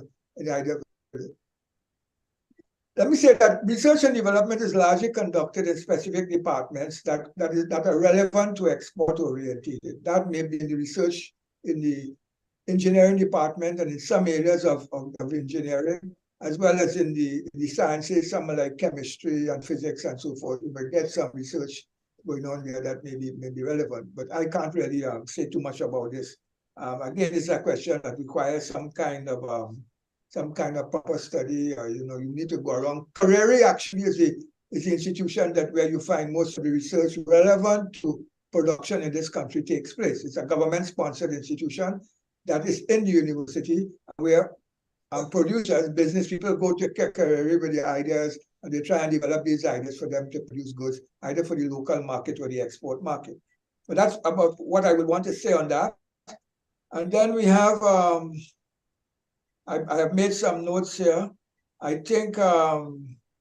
Tiwari raised the question about the connection between the macro and the micro and development policy, and that the discussion wasn't focused enough on what it takes to become an export-oriented economy from where we are, a small, dependent mineral economy.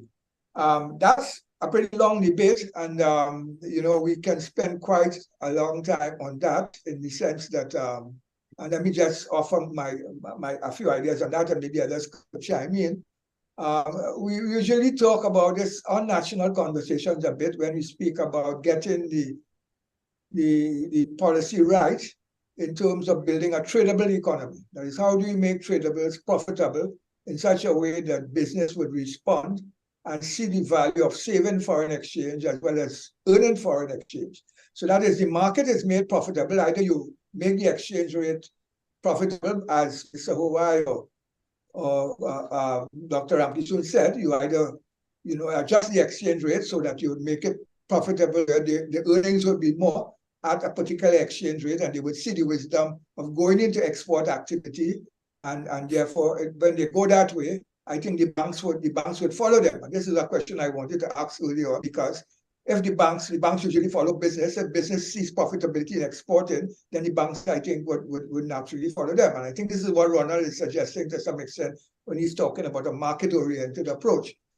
So I think there's a lot to be discussed. I don't know if we could answer Dr. Tiwari properly, and how do you build a sustainable export economy. I agree with him that this is a discussion that requires a lot of focus. And tonight we were trying to do a number of things, look at the role of the commercial banks, look at distribution, look at allocation, and so forth. But I don't know if there's anyone who's willing to add to what I've just said about that particular question. He did in fact raise other things, but I'm not sure I made a proper note of all of them. But I think the main idea was the lack of focus on how we develop a sustainable export economy.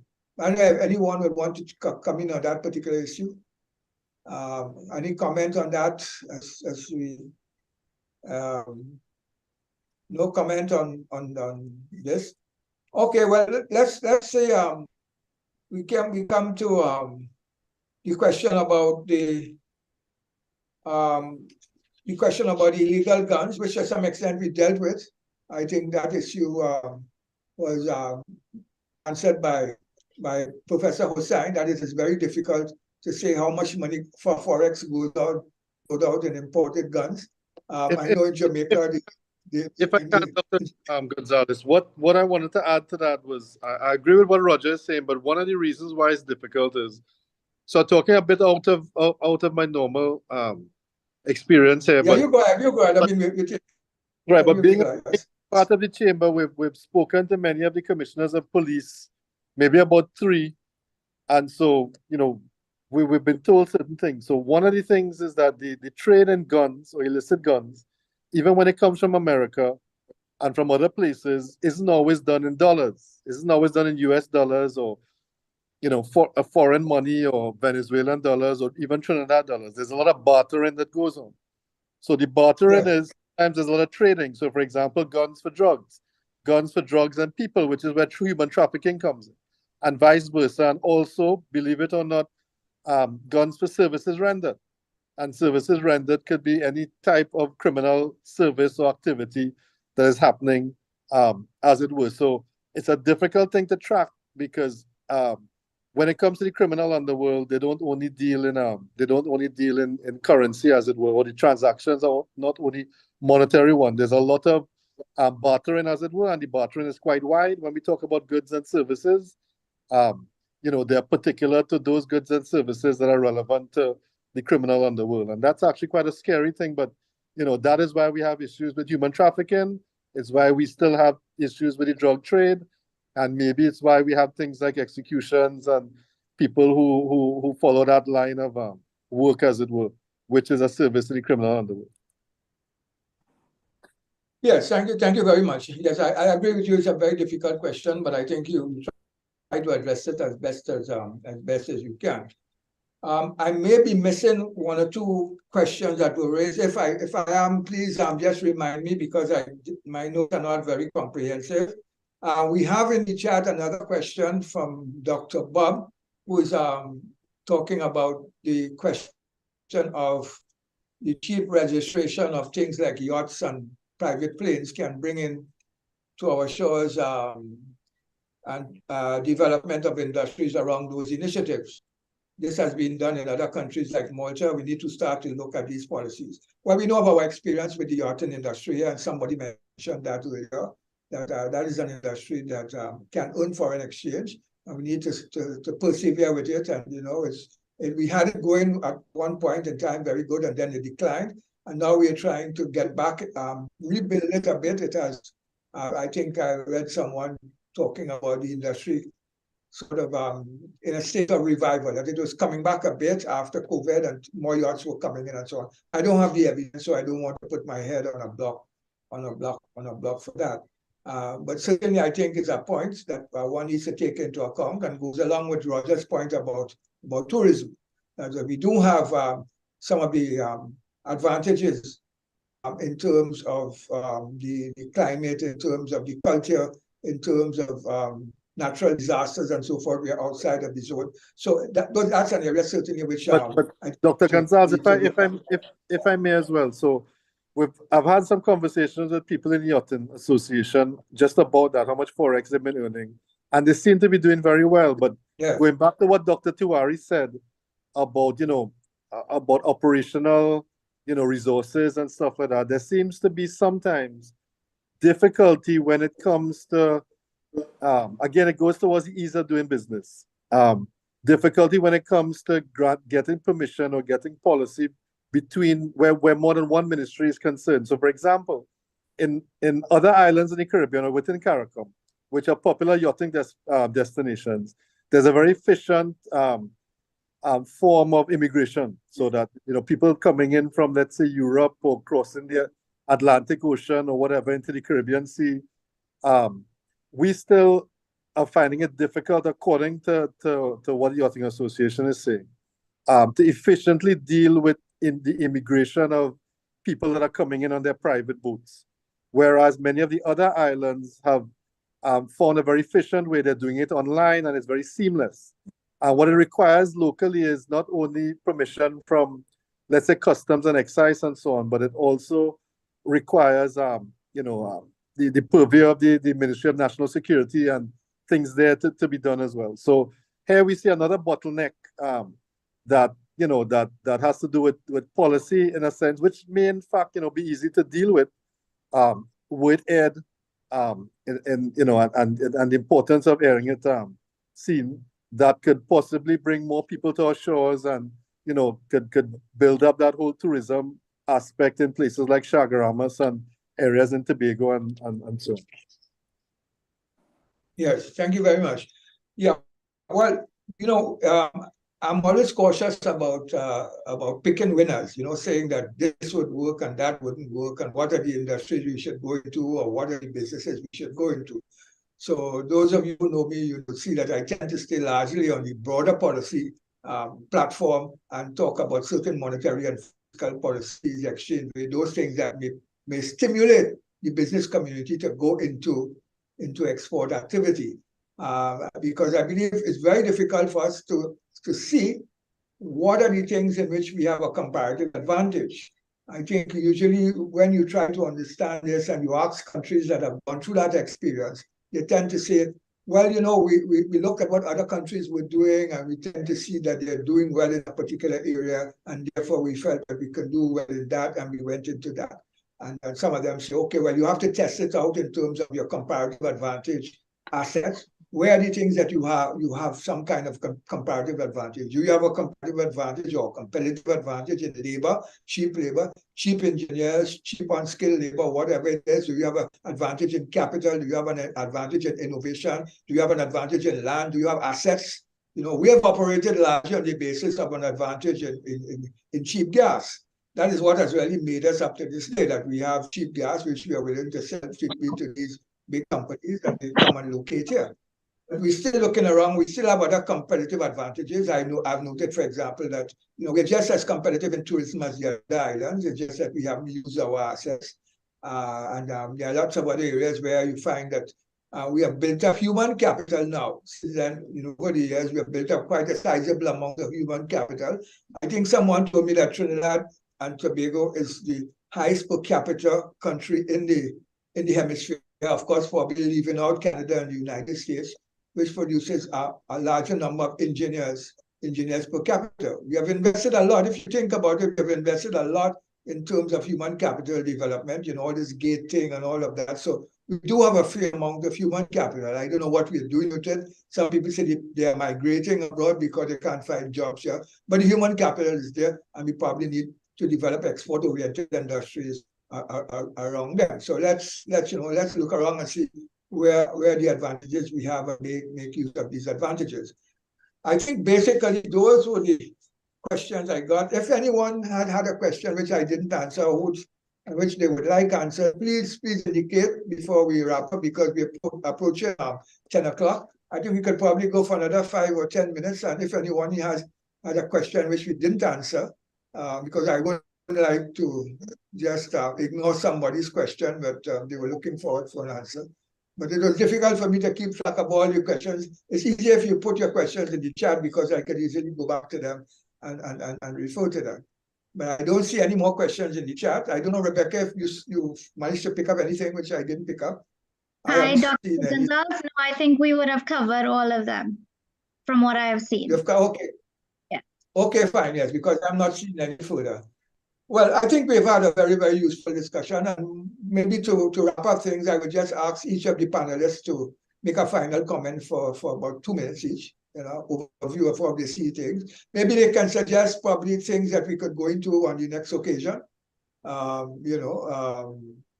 Someone was telling me, Roger, this evening, one of our colleagues called me and said we should discuss the Guyana-Venezuela business, but I mentioned to him that this is actually economics forum, really, and so on. But anyway, please go ahead and make a comment in the final, a closing comment, things that you probably would like to say before we close.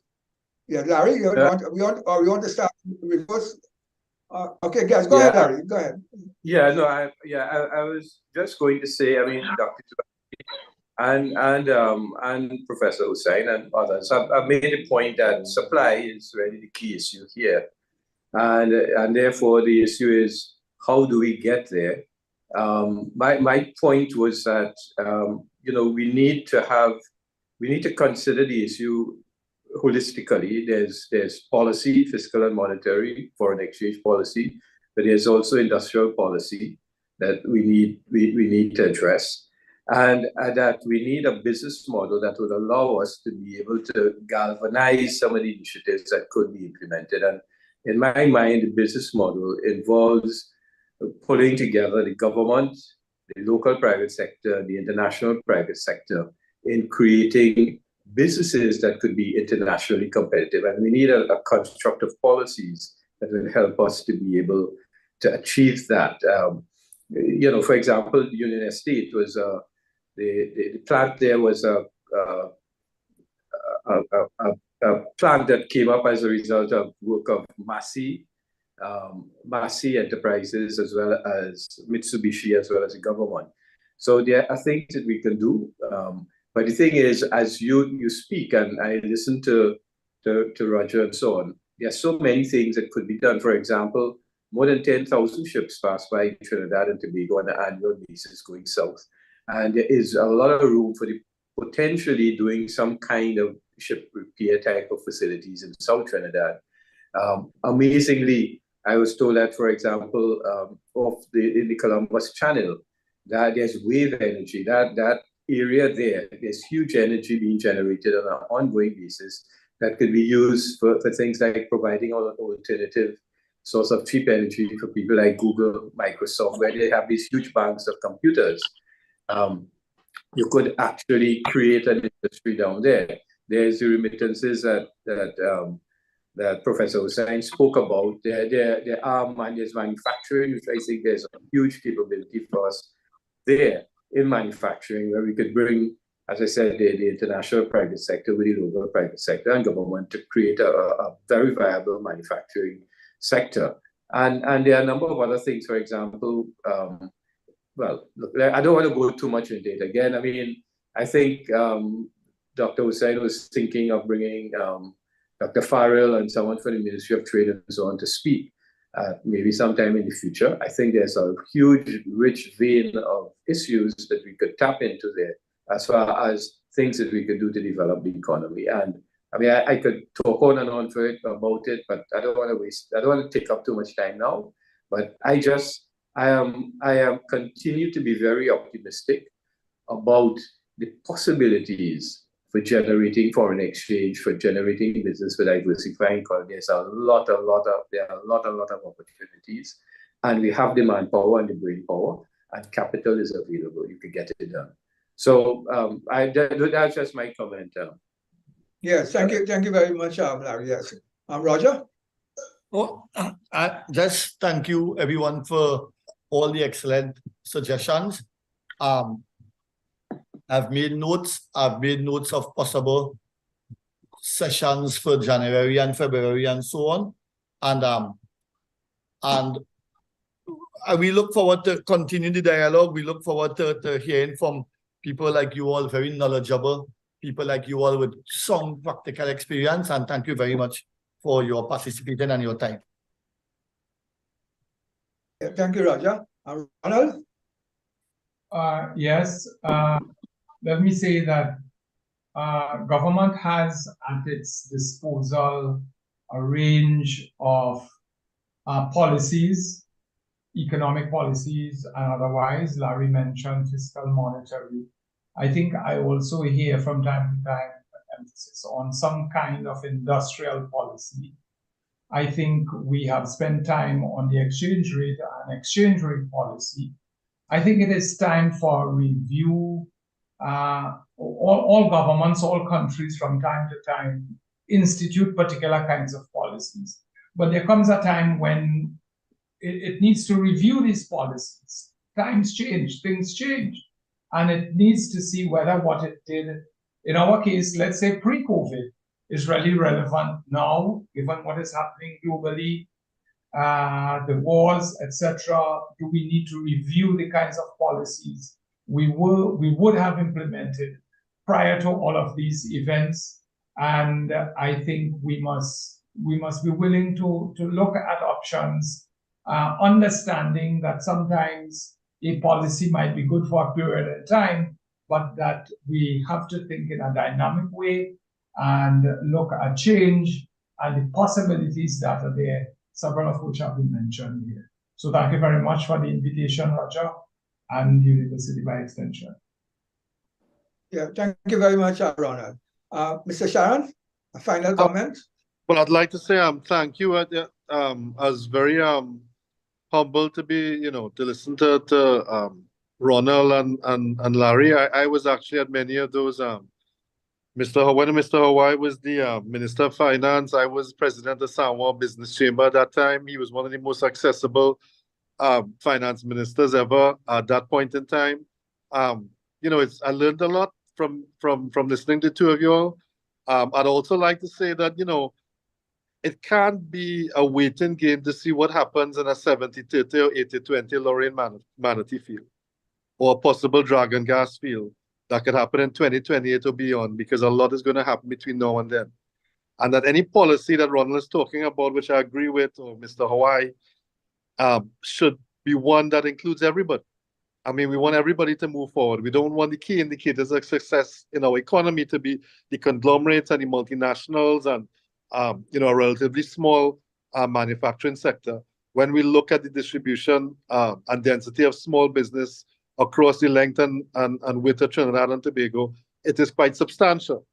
So the reality of the situation is that, you know, I feel that there's much to be done. I also feel that there's great promise and there may be, you know, great benefit from if there would be more consultation or board form with people like Ronald and Larry and many other people that have sat there, many people from UV as well, Dr. Hussein and others, Dr. Gonzalez, that the government can use to, you know, to actually represent and bring forth ideas to assist them in the formulation of policy, as it were, like Ronald is saying, or to evolve policy to what our new situation is.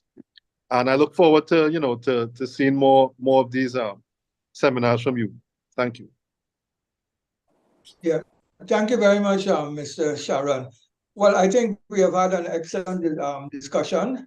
It's impossible in an hour and a half, 2 hours to cover a subject like this. I think this is quite a handful, and I think we have done an excellent job. I don't like self-praise, but certainly I think that we have had very kind of star-studded panel here this evening with people who have been involved in these things, who have studied them from an academic point of view, as well as worked in a practical way on these things, so that I think the views that we have heard are views that are pretty serious and knowledgeable.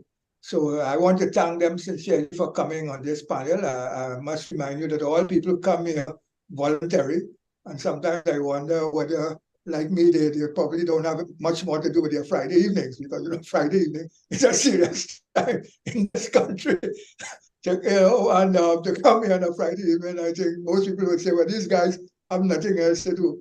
So thanks very much for coming. Let me thank as well the organizers, Professor Hossain, Dr. Gookool-Bosland, and Mr. Mark Rupchan. I think you're doing an excellent job. And let's see how we go forward, you know, how we could take this discussion forward, where we may get, as Dr. Tewari was suggesting, probably a sharper focus, and where we may get some more concrete ideas put on the table and some interesting suggestions. So thank you very much. And Rebecca, I don't know if you wanted just to add a word or two before we finish. No problem, Dr. Gonzalez. To all the speakers, thank you very much for your time. And to our audience, again, thank you for spending your Friday evening with us. And I'll see you